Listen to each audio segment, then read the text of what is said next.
2025-এর মাধ্যমিকে একটি short question এসেছিল সরল সুদ কষার চ্যাপ্টার থেকে।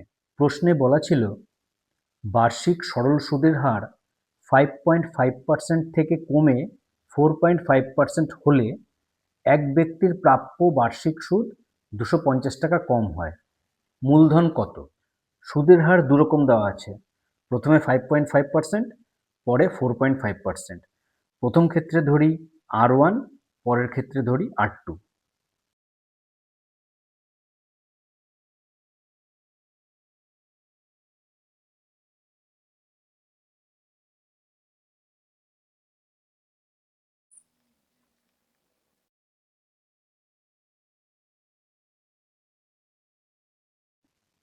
ধরি প্রথম ক্ষেত্রে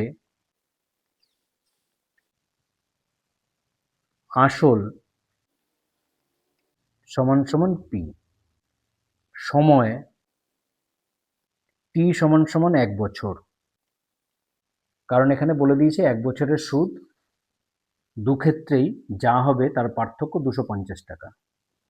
তাহলে 1 বছরের সুদ, সময় হচ্ছে 1 বছর। সুদ হচ্ছে,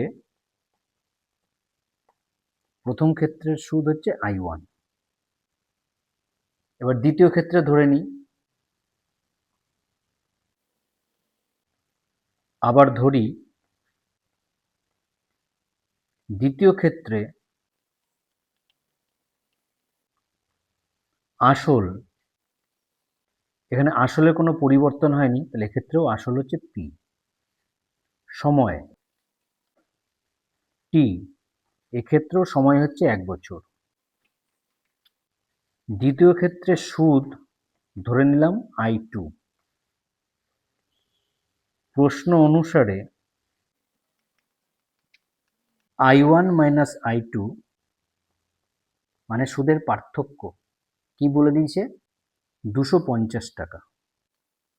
এবার যদি আমরা ফর্মুলা বসাই,